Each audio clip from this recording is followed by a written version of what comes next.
नमस्कार दोस्तों, स्वागत है आपका हमारे चैनल लर्न एंड ग्रो में। आज हम बात करेंगे साइंस क्विज की। तो साइंस के कुछ इंपॉर्टेंट क्वेश्चन हम लेंगे। पहले हम साइंस क्विज 3 कर चुके हैं, आज ये 4th वाला है। तो 3 क्विज भी आप देख लीजिएगा अगर आपको अपने बेसिक क्लियर करने हैं। तो चलिए स्टार्ट करते हैं साइंस क्विज को। तो पहला जो क्वेश्चन है, व्हाट इज डेंसिटी और उसकी यूनिट्स। ये हमें बताना है कि जो डेंसिटी है वो क्या होती है और उसकी जो यूनिट होती है वो क्या होती है। तो डेंसिटी क्या होती है? Density it is defined as ratio of mass per unit volume. अब देखिए, डेंसिटी को आप रो से डिनोट करते हैं, इसका फॉर्मूला है मास बाय वॉल्यूम। तो इसलिए it is defined as ratio of mass per unit volume.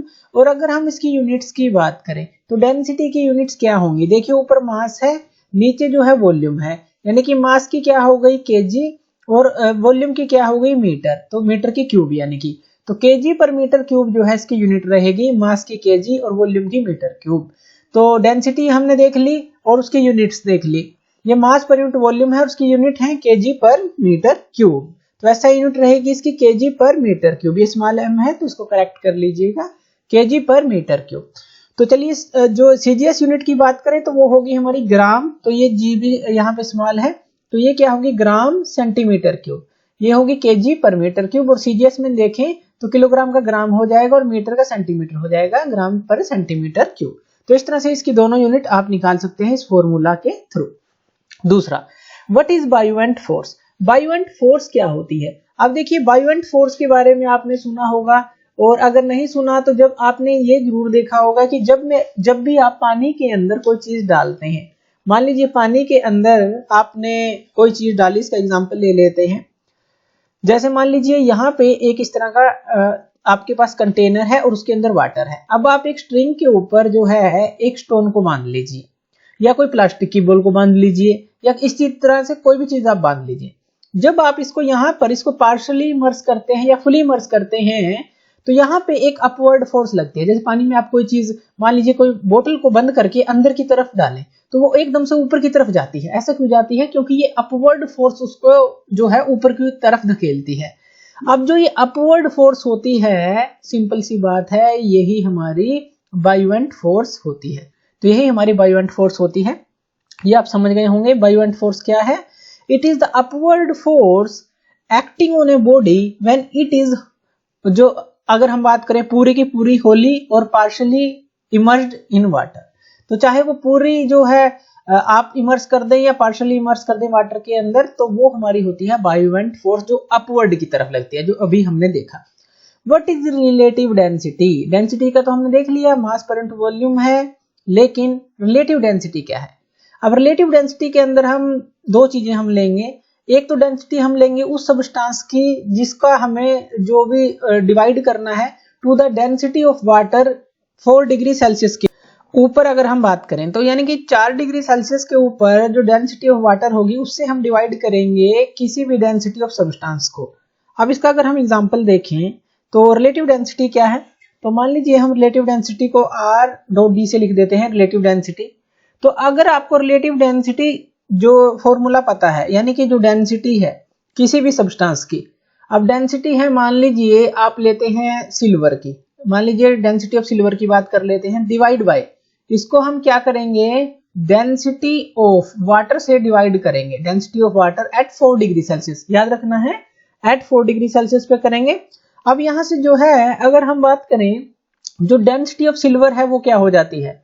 Density of silver, ये क्या हो जाएगी? ये से मल्टीप्लाई हो जाएगी, यानी कि रिलेटिव डेंसिटी इनटू जो है डेंसिटी ऑफ वाटर, इससे मल्टीप्लाई हो जाएगा इस फॉर्मूले से। यानी कि डेंसिटी ऑफ सिल्वर अगर आपको निकालनी हो और अगर आपको रिलेटिव डेंसिटी पता हो तो आप ऐसे निकाल सकते हैं। डेंसिटी ऑफ वाटर तो आपको पता ही है, जो होगी हम इसकी देखेंगे वैल्यू भी, उसको रिलेटिव डेंसिटी से मल्टीप्लाई कर देंगे तो डेंसिटी ऑफ सिल्वर आ जाएगी। यानी कि रिलेटिव डेंसिटी का अगर हम फॉर्मूला देखें, ये क्या है? Ratio of density of a substance, कोई भी सब्सटेंस हो सकता है, सिल्वर, गोल्ड, मर्करी, कुछ भी।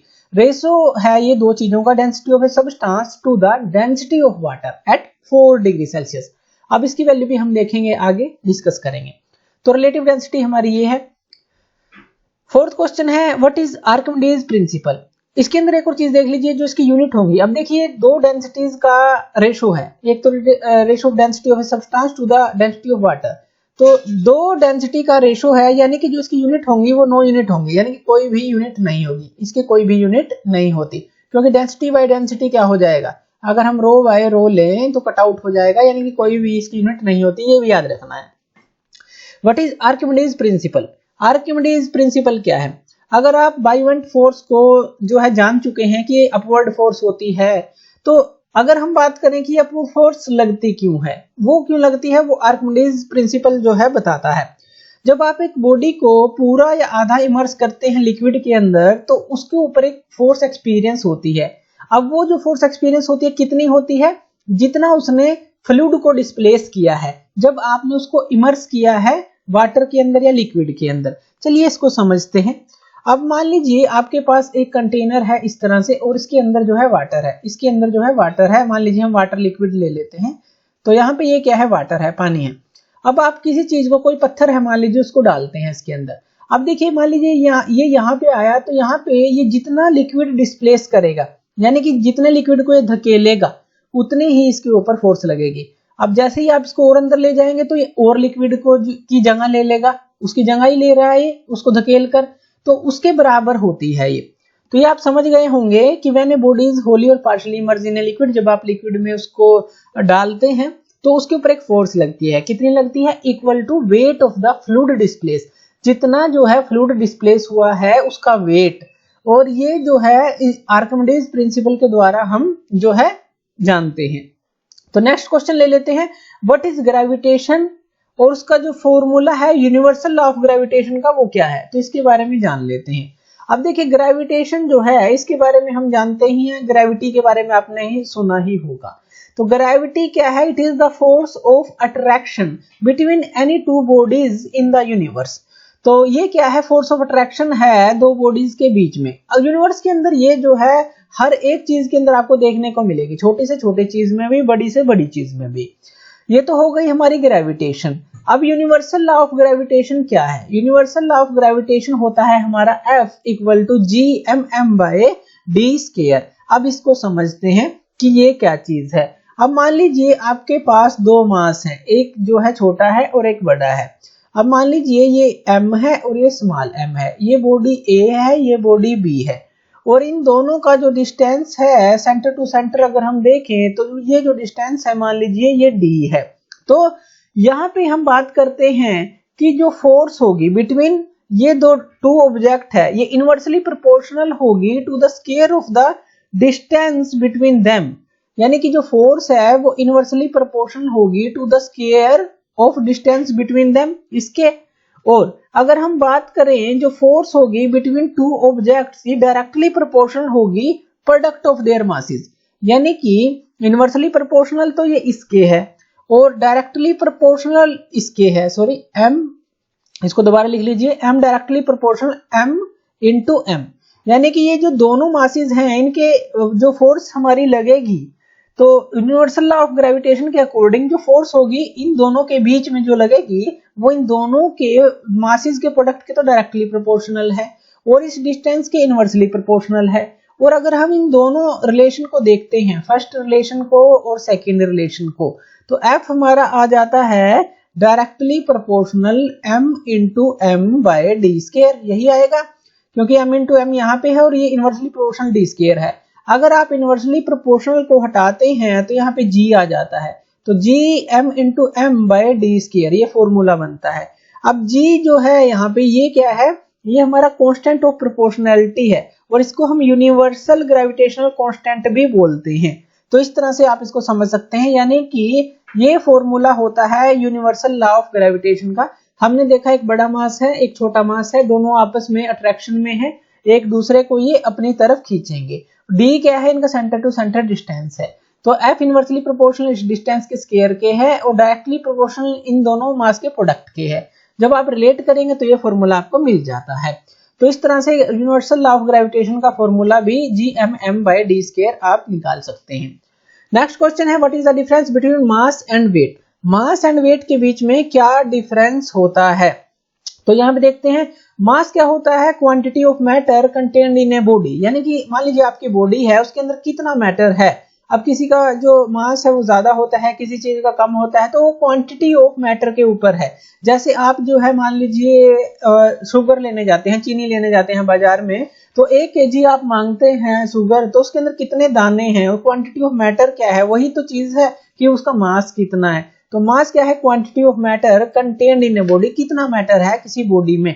लेकिन अगर वेट की बात कर लें तो एक तरह की ये फोर्स है जो कि बॉडी को जिससे जो है अट्रैक्ट होती है सेंटर ऑफ अर्थ के द्वारा। अब वेट क्या है, चलिए हम इसको समझ लेते हैं। अब वेट क्या है, मान लीजिए ये जो है ये अर्थ है, तो ये अर्थ है और यहां से कोई ऑब्जेक्ट जो है नीचे की तरफ आ रहा है, तो ये जो है ये फोर्स जो है, यानी कि ये जो इसका वेट होगा। अब वेट क्या होता है, वो होता है मास इनटू ग्रेविटी, क्योंकि अब जो मास है वो तो हो गई इसके अंदर का मैटर सारा, लेकिन अगर ये ऊपर से नीचे की तरफ फॉल कर रहा है तो इसके ऊपर कौन सी फोर्स लगेगी, ग्रेविटी फोर्स लगेगी। तो ये एक फोर्स हो जाती है। तो फोर्स ये जिसको हम F equal to M A भी बोलते हैं, तो यहाँ पे एम ए को हम रिप्लेस करते हैं जी से, इसीलिए इस जी को हम बोलते हैं एक्सेलरेशन ड्यू टू ग्रेविटी, क्योंकि ये ग्रेविटी के कारण खींचा चला आ रहा है। तो इसलिए जो वेट है वो होता है मास इनटू ग्रेविटी, और ये एक तरह की फोर्स होती है। फोर्स का फॉर्मूला हमें पता है, जैसा कि हमने डिस्कस किया, एम ए होता है, ए को हम रिप्लेस करते हैं जी के साथ, जो बन जाता है वेट। तो वेट क्या है, हमारा एक तरह का फोर्स है जो कि with which body is attracted by centre of earth, जिसके द्वारा जो वो फोर्स जिसके द्वारा जो सेंटर ऑफ अर्थ जो है अट्रैक्ट करती है किसी भी बॉडी को। तो मास और वेट में आपको डिफरेंस पता चल गया होगा। नेक्स्ट क्वेश्चन है, what happen to acceleration if two bodies fall freely in vacuum. अब इसको समझिए आप कि ये पूछता है कि क्या होगा, एक्सेलरेशन के ऊपर क्या फर्क पड़ेगा अगर दो बॉडीज को वैक्यूम के अंदर छोड़ दिया जाए। अब इसके अंदर ये क्या कहना चाहता है, मान लीजिए आपके पास दो बॉडीज हैं, मान लीजिए जैसे कि कोई हल्की सी चीज ले लीजिए आप, जैसे कोई पंख है चिड़िया का, वो ले लीजिए। इसी तरह से जो है आप एक कॉइन ले लीजिए, मान लीजिए 5 रुपए का 10 रुपए का कितना भी कॉइन ले लीजिए। अगर आप इसको पूरे वैक्यूम के अंदर, यानी कि एक आपने जो है इस तरह का स्पेस बना लिया और ये क्या है सारा वैक्यूम है, तो इनकी जो एक्सेलरेशन पे क्या फर्क पड़ेगा, यानी कि आप इनको यहां से छोड़ देते हैं तो इनकी एक्सेलरेशन क्या बराबर होगी। तो वैक्यूम में देखा गया कि जो इसकी दोनों की एक्सेलरेशन है बिल्कुल सेम रहती है, एक्सेलरेशन बिल्कुल सेम होगी इनकी। और अगर आप जो है ये पॉइंट यहाँ पे आप देख सकते हैं, इसको समझ सकते हैं कि जो एक्सेलरेशन है सेम होगी, यानी कि अगर हम इन दोनों को एक ही समय पर ऊपर से छोड़ें तो ये ग्राउंड के ऊपर सेम समय पर ही स्ट्राइक करेंगे, पहुंचेंगे। तो यहाँ पे क्या है, ये वैक्यूम के अंदर देखा गया कि ये जो है नीचे की तरफ जब जाएंगे तो यहाँ पे देखिए एयर नहीं है, सबसे बड़ी बात जो एयर नहीं है यहाँ। अब एयर के कारण ही इसको अपर रेजिस्टेंस मिलता है किसी हल्की चीज को, जिसके कारण वो देर से नीचे पहुंचती है। और इसी तरह से जो हम कह सकते हैं कि एयर के अंदर जो है वेट जो है मैटर करता है, लेकिन जो है यहाँ पर जो है ग्रेविटी फोर्स जो है अगर हम बात करें दोनों के ऊपर सेम लगेगी, एयर के कोई पार्टिकल नहीं है इसको रजिस्ट करने के लिए, तो क्या होगा, तो ये जो है दोनों ही जो है सेम टाइम पर नीचे पहुंचेंगे। तो ये बड़ा ही अच्छा फैक्ट है, अगर कि वैक्यूम के अंदर जो एक्सेलरेशन रहती है सेम रहती है किन्हीं भी दो बॉडी की, अगर आप देखते हैं तो ये एक्सपेरिमेंटली जो है प्रूव किया गया है कि एक्सेलरेशन जो टू बॉडी की अगर हम वैक्यूम के अंदर उनको ऊपर से छोड़ दें तो उनकी एक्सेलरेशन जो है सेम रहेगी। Does mass of the body on moon will be same as on earth. ये पूछ रहा है कि जो मास है बॉडी का, क्या जो चांद के ऊपर होगा क्या वो सेम होगा जैसा कि अर्थ के ऊपर है। तो अगर आप सोच रहे हैं कि नो, तो इसका आंसर रहेगा हमारा यस, क्योंकि हमने बात की जो मास है वो क्या होता है, मास हमारा होता है quantity of matter contained in a body. Quantity of matter contained in a body नहीं चेंज हो सकती, चाहे वो मून पर हो चाहे वो अर्थ पर हो, लेकिन वेट में जरूर फर्क पड़ता है, क्योंकि वेट के अंदर ग्रेविटी आ जाती है, मास इनटू ग्रेविटी। मास तो सेम ही रहेगा, तो मास जो है बॉडी का मून के ऊपर भी सेम रहेगा और अर्थ के ऊपर भी सेम रहेगा, लेकिन अगर वेट की हम बात करते तो वो अलग होता, तो ये ध्यान देना है। नेक्स्ट क्वेश्चन देख लेते हैं, what is SI unit of weight and mass. अब देखिए वेट और मास की एसआई यूनिट क्या है। वेट को हम एक फोर्स बोलते हैं जैसा कि हमने बात की, मास को हम जो है क्वांटिटी ऑफ मैटर बोलते हैं जो हम पहले पढ़ चुके हैं। तो वेट क्या होगा, वेट की अगर एसआई यूनिट की बात करें तो फोर्स है, यानी कि न्यूटन है, सिंपल सी बात है, फोर्स को तो हम न्यूटन में ही यूनिट दिखाते हैं। और मास की केजी में होगी, क्योंकि वो तो मास है, किलोग्राम के अंदर आएगा। तो ये तो क्वांटिटी ऑफ मैटर है और ये है एक तरह की फोर्स, तो इसके SI यूनिट न्यूटन। तो ये चीजें ध्यान रखनी है। 10th question, what is the gravity value on earth and on moon? यानी कि ग्रेविटी की जो वैल्यू है अर्थ के ऊपर कितनी है और मून के ऊपर कितनी है। तो ग्रेविटी ऑन अर्थ अगर हम बात करें, वैसे हम इसको ले लेते हैं directly 9.81 metre per second square, अपनी सहूलियत के लिए ले लेते हैं। लेकिन अगर एग्जैक्ट वैल्यू देखें तो 9.801 मीटर पर सेकंड स्क्वायर होती है ग्रेविटी ऑन अर्थ। 9.81 आप इसको ले सकते हैं, कोई भी इसके अंदर प्रॉब्लम वाली बात नहीं है। जो न्यूमेरिकल है उनमें हम यही लेते हैं ताकि आसानी से हम बड़ी बड़ी कैलकुलेशन कर सकें। तो ग्रेविटी ऑन अर्थ वैसे जो होती है 9.801 मीटर पर सेकंड स्क्वायर होती है। मीटर पर सेकंड स्क्वायर अब यहाँ पे क्यों लिया इसकी यूनिट, क्योंकि ये एक्सेलरेशन ड्यू टू ग्रेविटी होती है। एक्सेलरेशन क्या होती है, change in velocity divide by जो हमारा टाइम टेकन है। तो ये जो एक्सेलरेशन होती है हमारी, उसकी यूनिट होती है metre per second square. Velocity distance by time, acceleration जो है जो हमारी जो change in velocity by time, तो इसलिए जो है नीचे स्क्वायर हो गया है। तो मीटर पर सेकंड स्क्वायर क्या है, एक्सेलरेशन की यूनिट है। तो gravity on earth 9.801 metre per second square. और ग्रेविटी ऑन मून क्या है, अगर हम इसको 6 से डिवाइड कर दें, हमें पता है कि मून के ऊपर ही आपको पता ही होगा कि 1/6 होती है। यानी कि 9.801 को अगर हम 6 से डिवाइड कर दें तो हमें लगभग 1.63 इस तरह से कुछ मिलता है, जिसको हम 1.62 लिख लेते हैं। तो ग्रेविटी ऑन मून रहेगी 1.62, यानी कि इसका 1/6। ये याद रखें, इसको 6 से डिवाइड कर दें, ऐसा कर लें, या फिर ये जो है 1.62 मीटर सीधा याद रखें कि ग्रेविटी ऑन मून कितनी है। अब हमें 1 न्यूटन को केजी में कन्वर्ट करना है। जैसे कि हमने बात की, जो न्यूटन है तो केजी के कितने के बराबर होगा। अब हमारा 1 केजी किसके बराबर होता है, अब देखिए जो केजी है अगर हम बात करें तो 9.81 न्यूटन के बराबर है। 9.81 क्यों लिया यहाँ पे, अब देखिए क्योंकि ग्रेविटी की वैल्यू है अर्थ के ऊपर 9.801, जिसको हम 9.81 लेते हैं, तो ये 9.81 न्यूटन के बराबर होता है 1 केजी। और अगर आप यहां से न्यूटन को निकालें तो 1 न्यूटन क्या हो जाएगा, यानी कि 1 को इससे डिवाइड कर दे 9.81 से, तो आपको 0.1019 केजी के बराबर जो है 1 न्यूटन मिलता है। सीधा ध्यान रखना है 1 केजी, अगर हम 1 किलोग्राम मास को ऊपर से इस तरह से, मान लीजिए 1 किलोग्राम का मास है और आप उसको ऊपर से छोड़ देते हैं, तो कितनी फोर्स से नीचे खींचेगा, 9.81 से। तो वही चीज है, ये जो फोर्स है 9.81, जो ग्रेविटी की फोर्स रहेगी 9.81 के न्यूटन के बराबर है 1 केजी। 1 केजी मास लिया है, मास इंटू ग्रेविटी 1 इंटू 9.81, यानी कि 9.81 न्यूटन रहेगा। और अगर 1 न्यूटन निकालना है तो 9.81 इससे डिवाइड हो जाएगा और 0.1019 केजी के ये बराबर रहेगा। तो इस तरह से आप इसको निकाल लेंगे। नेक्स्ट क्वेश्चन लेते हैं, डिफाइन 1 न्यूटन। अब ये तो हमने कन्वर्ट किया 1 न्यूटन को केजी में। 1 न्यूटन है क्या, अब ये देखिए, it is the force needed to accelerate 1 kilogram of mass. अब ये 1 किलोग्राम ऑफ मास था, हमने फ्रीली ऊपर से छोड़ दिया अर्थ के ऊपर। तो ऊपर से जब हमने छोड़ा तो 1 kilogram of mass at the rate of 1 metre per second squared, इसने रेट पर हम ये जो है अगर ये एक्सेलरेट करे, इतनी फोर्स हम इस पे लगाएं in the direction of applied force, यानी कि इतनी फोर्स हम, ये वो फोर्स है जो जरूरत है कि एक्सेलरेट करे 1 किलोग्राम ऑफ मास को at the rate of 1 metre per second square, तो वो चीज होती है 1 न्यूटन। और इसको अगर आप केजी के अंदर, केजी मीटर पर सेकंड में देखें तो 1 न्यूटन जो है हमारा 1 KG metre per second square हो गया, यानी कि 1 केजी तो है ही, और मीटर पर सेकंड स्क्वायर के लिए जो इतनी फोर्स चाहिए वो 1 न्यूटन हमारी होगी।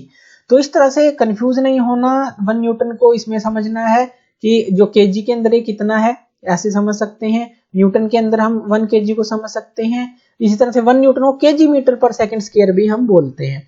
तो ये सारी चीजें हमारी बेसिक्स हैं, क्लियर होनी चाहिए। नेक्स्ट क्वेश्चन ले लेते हैं, 1 kgf इज इक्वल टू कितने न्यूटन के बराबर है। kgf का मतलब है किलोग्राम फोर्स। 1 किलोग्राम फोर्स कितने के बराबर है। अब 1 kg तो हमने ऐसे ले लिया, लेकिन फोर्स जो है वो कितनी लगेगी, 1 किलोग्राम अगर हम मास के ऊपर लगाते हैं तो ये जो है हमारा कितना था, ये 1 kg है, तो ये 1 kg हो गया। और ये कितनी फोर्स लगी, 9.81 जो ग्रेविटी लग रही है, किस हिसाब से, मीटर पर सेकंड स्क्वायर के हिसाब से जो है अगर लगे, वो फोर्स जो नीडेड होती है 1 न्यूटन होता है। तो 1 kgf किसके बराबर होगा, 1 kg इंटू जो फोर्स लगेगी 9.81 मीटर पर सेकंड स्क्वायर। और अगर आप इसको लिखते हैं तो ये कितना आ जाएगा, 9.81 kg metre per second square. अब ये KG metre per second square को आप क्या लिख सकते हैं, अभी पीछे हमने देखा न्यूटन के बराबर लिख सकते हैं। तो यहाँ पे ये जो है कैपिटल N है तो न्यूटन के बराबर लिख सकते हैं। तो 1 kgf क्या आ गया, 9.81 न्यूटन के बराबर आ गया, क्योंकि आपने इसको जो है N लिख दिया यानी कि न्यूटन के बराबर लिख दिया। तो इस तरह से आप इसको सोल्व कर सकते हैं। 1 kgf is equal to 9.81 newton. Next question ले लेते हैं, what is density of mercury and water. अब देखिए वाटर की डेंसिटी हमने पीछे बात करी थी एट 4 डिग्री सेल्सियस पे, जब रिलेटिव डेंसिटी निकाली थी। रिलेटिव डेंसिटी क्या थी, density of a substance divide by density of water at 4 degree Celsius. अब वाटर की देखें, अगर हम देखें अलग अलग डिग्री सेल्सियस पे वाटर की डेंसिटी अलग अलग होती है, यानी कि मास पर यूनिट वॉल्यूम। डेंसिटी की यूनिट तो हमें पता ही है, जो हमने स्टार्टिंग में क्वेश्चन डिस्कस किया था, रो क्या होता है, मास पर यूनिट वॉल्यूम। अगर इसकी हम यूनिट देखें केजी पर मीटर क्यूब, अगर हम एसआई देखें और सीजीएस क्या हो जाएगी, ग्राम पर सेंटीमीटर क्यूब। तो ये एसआई है और ये सीजीएस है। तो 997 केजी पर मीटर क्यूब ये हमारी होती है। अगर एसआई यूनिट की बात करें तो ये क्या है, हमारी एसआई यूनिट है, और ये क्या है, हमारी सीजीएस यूनिट है।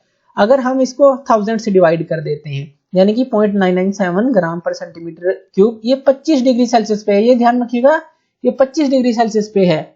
और अगर हम 1000 केजी पर मीटर क्यूब की बात करें, ये हमारी है एसआई यूनिट, और ये जो है ये है हमारी CGS unit. 1 gram per centimetre cube ये है 4 डिग्री सेल्सियस पे। अब हम क्या है, ये राउंड फिगर ही ले लेते हैं, लगभग 1000 ही मान लेते हैं कि वाटर की डेंसिटी जो होती है, लेकिन अलग अलग होती है। ये 25 डिग्री सेल्सियस पे अगर हम देखें तो इतनी है, और अगर हम 4 डिग्री सेल्सियस पे देखें तो ये हमारी होती है इतनी। अब अगर इसकी भी बात करें, इसके भी एग्जैक्ट तथ्य की बात करें कि 25 डिग्री सेल्सियस पे अगर हम बात करें तो ये 997 भी पूरी नहीं होती, ये हमारी होती है लगभग 997.0479 इस तरह से होती है, लेकिन हम इसको 997 ले लेते हैं। तो अगर 25 डिग्री सेल्सियस पे पूरी बात करें तो इतनी ये होती है। और इसी तरह से 4 डिग्री सेल्सियस पे अगर हम बात करें तो हम इसको 1000 लेते हैं, लेकिन ये कितनी होती है, ये होती है 999.9720 इतने के बराबर होती है, लेकिन हम इसको राउंड फिगर ले लेते हैं, 1000 ही ले लेते हैं। तो ये चीज आपको ध्यान रखनी है कि 1000 जो है हम एक राउंड फिगर ले रहे हैं, लेकिन जो है अगर हम इसकी देखें 4 डिग्री सेल्सियस पे 999.9720 यानी कि एक राउंड फिगर ही हम ले लेते हैं।